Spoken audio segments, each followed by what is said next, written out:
Now, our next guest speaker is Nancy Bargmann, who's been a director of California Department of Developmental Services since March of 2016. Director Bargmann started her career as a direct service professional, supporting individuals with developmental disabilities in Orange County. Soon after that, she worked in the Inland Regional Center and served in many capacities, including executive director of San Gabriel Pomona Regional Center in 2015. She also serves as a business consultant and executive director for a nonprofit housing foundation and many other positions she had served and developing affordable and sustainable housing for regional center consumers in Southern California. Additionally, Nancy held many other positions, including California State Director, Vice President of Business Development, and Vice President of Operation.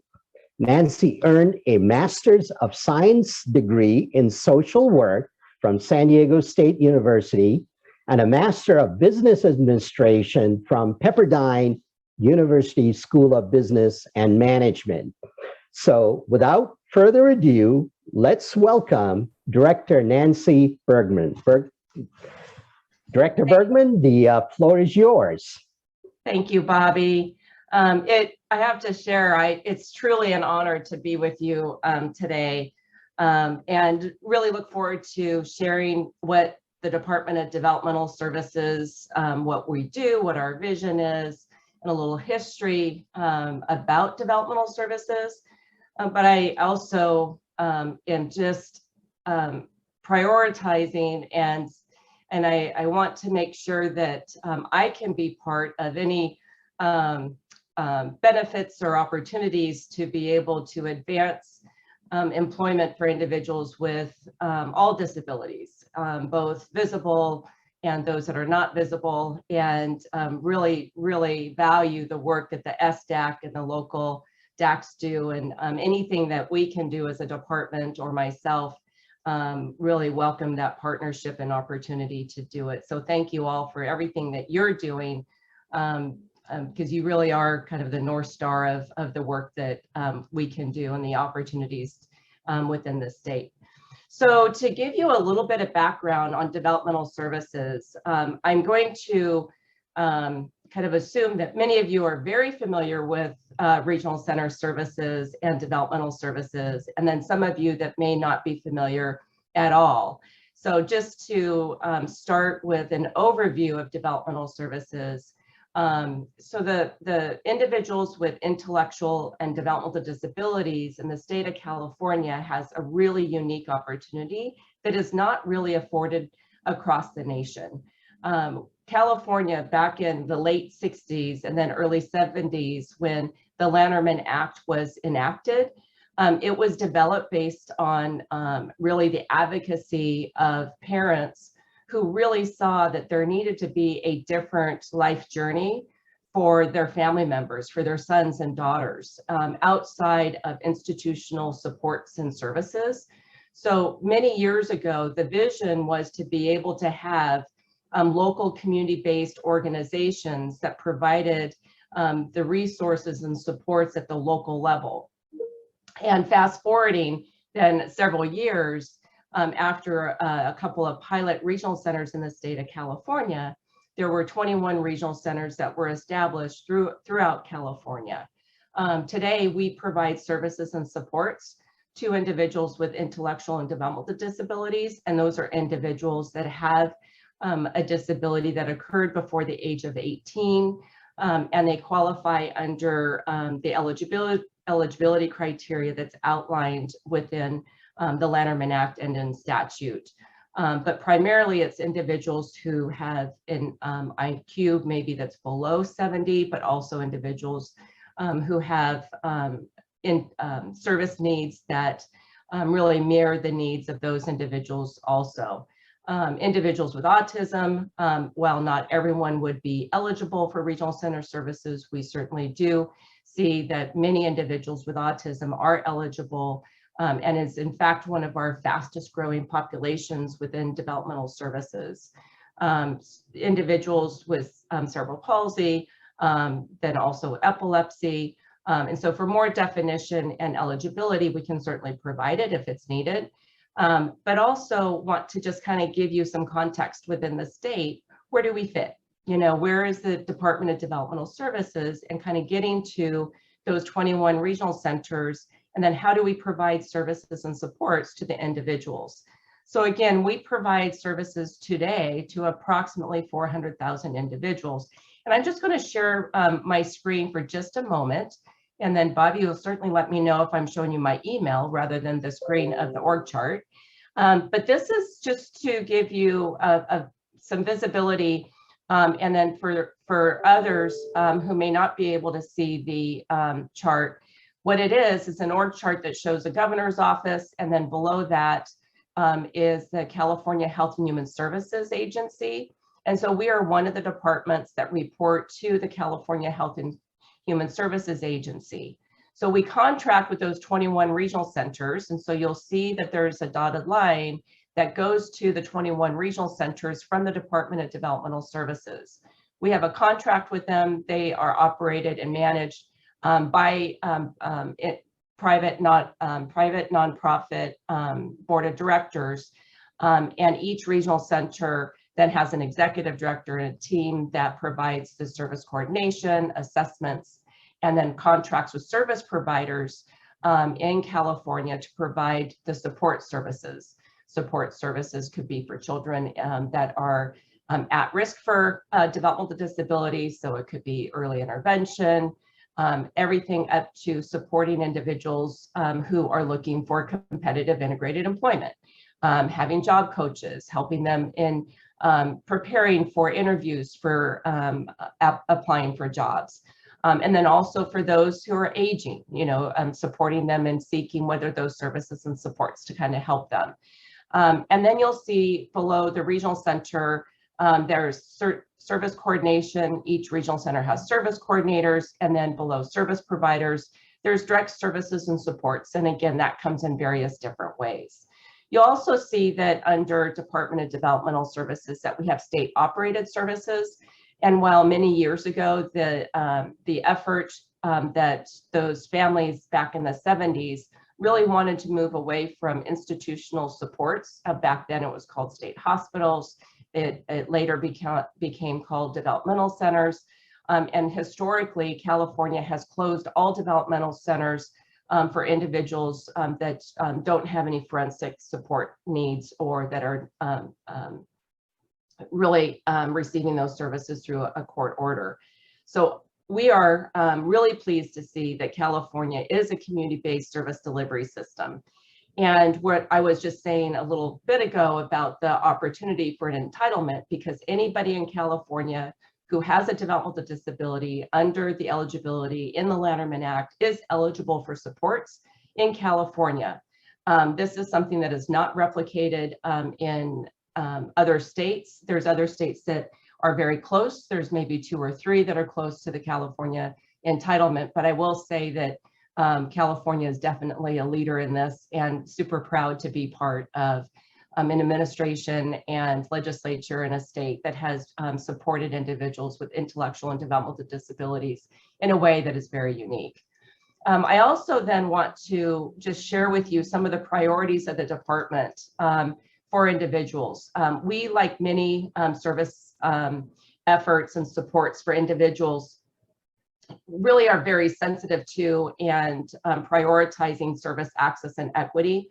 An example of where we saw a significant difference, and where many did as well as during the pandemic, individuals with intellectual and developmental disabilities, but particularly those within underserved communities or communities of color, really had significant impact. So we continue to lift up our priorities to be able to provide equal opportunity for individuals of all service needs, as well as within whichever community. So we can make sure that we can focus on our vision of making sure that we are sensitive to cultural and linguistic needs, and helping every individual be able to move forward through their life, through their choices, beliefs, values, and the needs and goals that they have. And it needs to be in a person-centered way. So that means based on each individual's ideas as to what they want to be able to have within their life. As we have focused on eligibility and supports for individuals seeking employment, during the pandemic, we saw a significant decrease of those individuals that are supported through a regional center that no longer had a competitive job during this time. So we saw a very large decrease from 2019 to where we are today. So while we do have several programs within developmental services to support individuals to either identify, seek, and be able to successfully retain those jobs through different services and supports, we've had to really increase some of those efforts. For example, we have a competitive integrated employment, where through supported employment, service providers receive incentives to be able to help support individuals. And during this last couple of years, we increased that incentive. So providers can receive an incentive at 30 days, 6 months, and 12 months if an individual is successful in their employment after there's a match and somebody is able to have the job that they are choosing to have. But we also saw, we have a really great program that's called a paid internship program.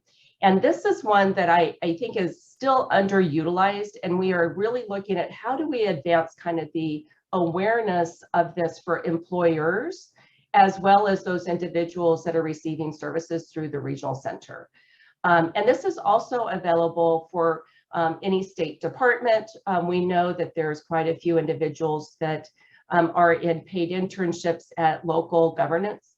So you will often see within the mayor's office and different school districts that sometimes you'll see that there is a paid internship opportunity. And so the more that we can lift this up, it really does provide an opportunity where the employer doesn't have to kind of have that payment responsibility. That is something that is covered, but it provides an opportunity for an individual to have supports. It's a part-time program, but on an average, you're going to see an individual that's able to participate in a paid internship program where they're actively participating and with those supports, and they will be able to do that depending on the number of hours that they're working, between 6 and 8 or 9 months within a year. We're also looking at ways to be able to help support those individuals to see how they can, from a paid internship, be able to move to a full-time or a part-time competitive wage job. So those are some of the areas in which we're focusing our efforts to be able to lift this up. And a critically important partnership that we have is with Department of Rehab. Just super grateful to Director Xavier and his team that is just phenomenal partners with us and working through some of these priorities. And one of those priorities are employment grants. This last year that we've received, so Department of Rehab is designing their grant program with the funding that we have, and then also Department of Developmental Services. And it really is to improve the services and pathways to employment. So we have a work group that is working on prioritizing how to use those grants to be able to identify best promising practices for youth and adults to be able to seek employment and that pathway. The pathway is always going to be different for every individual. And so it may be that their pathway is going to college or to a certification program or being able to have certain supports. I heard some of the questions regarding reasonable accommodation. And that may be something that can be used within one of the grants for some employers, is to help them, maybe build their reasonable accommodation program and to be able to see how those services and supports are really important to the success of some individuals as they're entering the workforce. We also have had a really great opportunity within developmental services as we prioritized specializing some of the work that we're doing. We have an autism specialist that was hired several years ago. She's been extremely instrumental in helping our department and then also some of the regional centers to think through what are the opportunities and what are the policies, or what can we take a look at supporting individuals with autism in employment. Through our Disability Advisory Council, she has provided some training to them and listening to their recommendations. Certainly want to offer, while she's only one person, I know that if there's another advisory council that would like to be able to have her come speak, I know that we would be more than happy to be able to provide that support. Another area in which we prioritized is services for individuals who are receiving services through regional centers within the deaf community. And so we have funded for every regional center a deaf services specialist, and then we just recently hired our deaf services specialist, and extremely pleased that Lisa Gonzalez has joined our team. She's been with us all of maybe a couple of weeks, but already she is really helping our department not only take a look at how do we support individuals who are receiving services, but also within a department, looking at how we can improve as an employer to support individuals who are deaf, or also other individuals who have disabilities. She's been able to provide us direct feedback within the work environment, and then how we can improve opportunities. Some examples is for using ASL, and how to really have the match for those supports for each individual, and the importance to recognize that not every person who may, for example, be deaf, they may all have separate, and they do have separate and unique needs and supports, and we need to make sure that we honor and respect that. So I just like to say, kind of in conclusion, is again, the important work that you're doing. I appreciate the leadership that we have with Alexandra and Jessica, our chairs within our DAC, but also our members. We have a very active group that has lifted up the importance, and I really value the work that they're doing. Most recently, they provided a Stop Stigma training that was relative to mental health. And I want to make sure that they also have those opportunities for our broader department to provide awareness and training, and look forward to those opportunities. So if there's anything that we can do that can be helpful in awareness or supports for individuals with intellectual and developmental disabilities, happy to do it. I do want to just kind of share one experience that I've had that really kind of magnified my commitment and wanting to share that the value of employment by many individuals with disabilities sometimes I believe is not fully appreciated. And when I was working at, not here at the state, many years ago, I was given the opportunity to interview and hire individuals with intellectual and developmental disabilities for a unique position. And it was really remarkable during that time. And some of you have heard me tell this story before, but I think it's a kind of an important or valuable story to share, because there's times when employers, you really need to also take a step back and say that, hey, we're not doing, this is not kind of volunteer work to be able to hire somebody with an intellectual or developmental disability or a disability. This is really about hiring a workforce that is just an incredible value and an important workforce. They just happen to have a disability. So during this time of interviewing, the individuals, I had 5 candidates that were interviewing. Every single person came in dressed to the T, very professional. They were early. I mean, just phenomenal interviewees in the process. But it was the second round of interviews when we had 2 final candidates, and talking to one of the candidates, we're just kind of getting to know each other a little bit more, and she was saying, oh yeah, I'm getting ready to get back on an airplane and go back to, to a different state, because she was And I asked, I go, oh, so are you going to go visit family and friends? She goes, well, yeah, I left this morning, and I want to go back because we have a dinner tonight. And I said, so you came back for the interview? And she never told us that she had to take time away from her family. And she herself is a person who uses a wheelchair.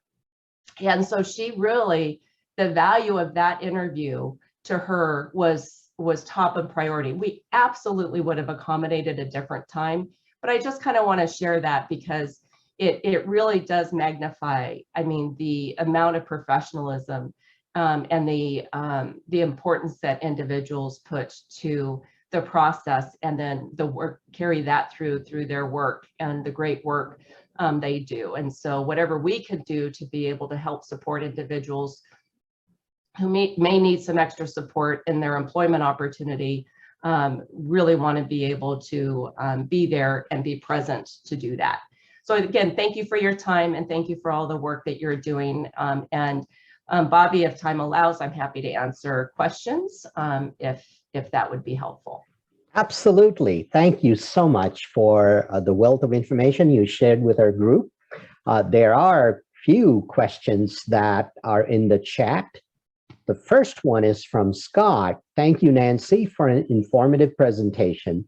What specific programs can you discuss that DDs and regional centers using to facilitate the employment of people with intellectual and development disabilities into state government? Yeah, thank you, Scott. Great question. So absolutely in state government, and actually in any employment opportunity, as going back to that org chart, so service providers, so you have your service providers that are focused very much on supporting individuals with intellectual and developmental disabilities, and the varying levels of support. They can have a job coach that can be present. They can be present either in person, it could be available remotely. There's so many different ways, and that's why it has to be based on each individual. Oftentimes, and what we've done recently with some individuals who were recently employed at the state, there's an initial level of support, and that's not only through developmental services and regional centers, but also through Department of Rehab, depending on who's providing those supports or those vendors that are providing those supports. You may have more supports early on and have the ability to fade out the supports or maybe go to more of a remote. There's also been times when there's been a need to bring in some additional support. Maybe there's been a change in job duties or there's a promotion. And so it's flexible to where it can really meet the needs and where the individual is at that time. And certainly within the LEAP program, that there's oftentimes individuals are entering state employment through the LEAP program. Thank you, Director. There's a question in the comments from John Turuk asking, Director Bargmann, is there any focus in CDSS working with DRR in getting individuals into unionized workplaces? So I'm thinking you may be asking if DDS is working with Department of Rehab. DDS, so Department of Social Services is a different department. So I'm thinking Department of Developmental Services. When we're looking, and when our service providers are supporting an individual in seeking employment, they're seeking all employment. And it may be unionized workplaces, it may not be unionized workplaces.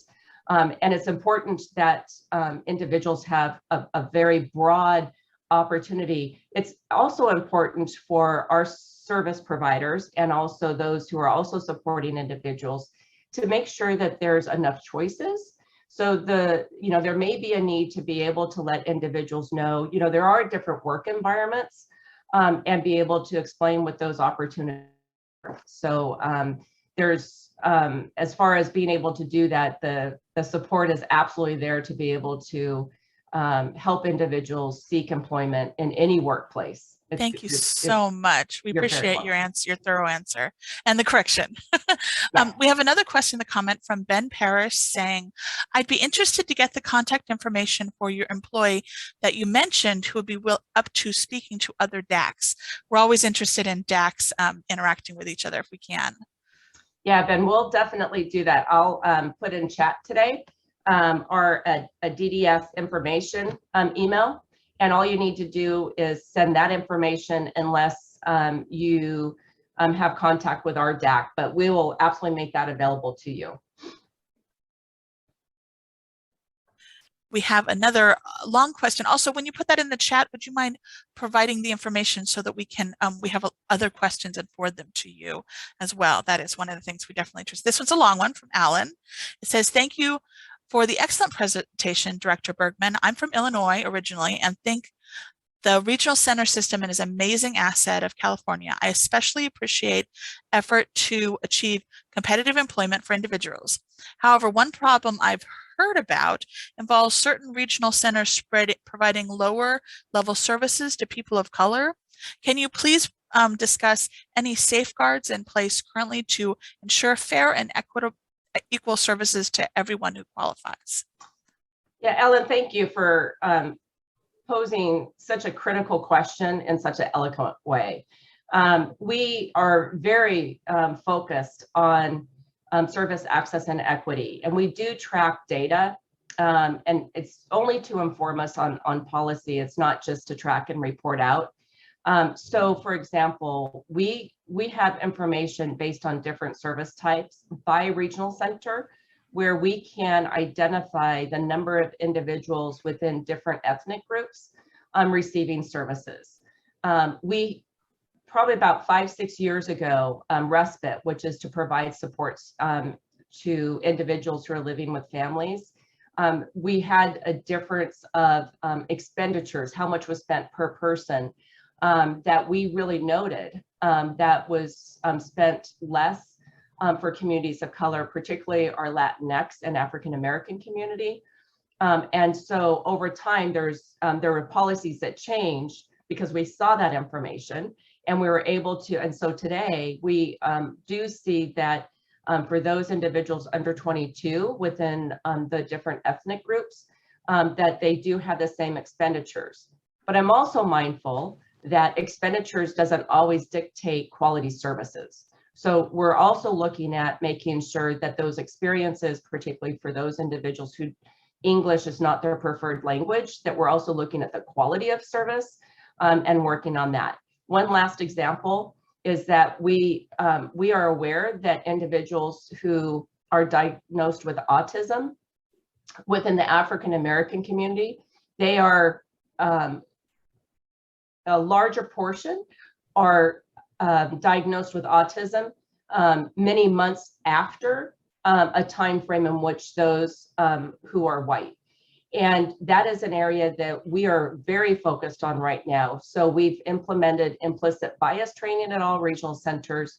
We changed the eligibility criteria so individuals could continue to stay in regional center services and not have to follow the eligibility criteria as designated in the kind of the ongoing eligibility up to age 5. So there's initiatives that is really helpful. I'm not going to, I could go on and on about some of the things that we need to do. And this, I will always say that it's not an event when we have policies and changes and initiatives, because we have to be very, very mindful that there is systemic issues. And we need to have a continued and purposeful approach in addressing these issues. So Ellen, thank you for that. It is definitely a priority and things that we're monitoring. And this actually leads into my personal question that I put on the chat. This is Susan Turnquist. Does your agency have any publications that speak about what is successful in getting and keeping employment for persons with a disability? This is an ongoing interest of mine, and you talked about data, and I love that you talked about the data and research output. Yeah, Susan, you know what? I know we have some resources online regarding employment, specifically as to some of those best practices or successes and stuff. I'd have to go back. What we'll do is we can share with the chair and then our DAC. I also know Department of Rehab has a significant amount of resources. And part of the work we're doing with our employment work group is identifying those things that we need to lift up to educate. So we'll send that out, what we do have, but I will tell you, I don't think it's adequate and we need to do better. I think we would love to hear whatever your information you have, and we appreciate hearing from other DACs as well. So that might be an opportunity for us. Bobby, I'm going to throw it back to you. That's the last of the questions in the chat. Thank you, Susan, and thank you, Director Bargmann. One of the things you mentioned during your presentation is grant for reasonable accommodation for small businesses. Now, I know that as I presented this question to the earlier guest, state always struggling to provide reasonable accommodation to its employees because of the budgetary constraint that many of them have. And as a state agency yourself, how do you deal with your particular situation within your agency with that request? Yeah, so our Office of Human Rights is responsible, and they do a really good job of working with our staff who are seeking reasonable accommodations. We take it very seriously and really want our employees to be successful. And again, we do it from a person-by-person approach. And we do have different needs, or, you know, we do want to make sure that we're supporting that. I've not heard that we've had significant challenges. I think we have a unique lens. I'm not saying that other departments, because I do believe that, especially, I so appreciate the governor's priorities and vision of supporting individuals with disabilities and employment. And we as a department are really prioritizing how we can best support individuals. So it's one of those individualized approaches that we need to do, and we need to see how we can best support individuals. And it's an important role, and I really appreciate the work our Office of Human Rights does in this manner. Great, thank you so much. And finally, this is my last question to you, and that is, as I mentioned previously, one of the things we ask majority of our guests is, how are you doing with your disability parity rate of having 16.9% of employees, workforce with employees with disabilities? You know, Bobby, great question. And I apologize, I don't have that information as to where we are on that. I will say that I don't believe that we are at the rate that we should be, and it's a priority of our department. Great. Thank you very much. I really appreciate your presentation. Do we have any more questions, Susan, in the chat?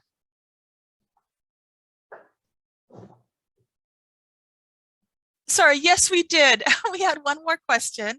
And A. Valdez asks, goodness gracious, it scrolled right past me. How are the families made aware of the opportunities available to them if they have a qualified regional center consumer in their household? Or how can they find resources? So there's, every regional center has a website, but I'll put in here, and each regional center does an intake process. And through that intake process, they will provide information about the regional center.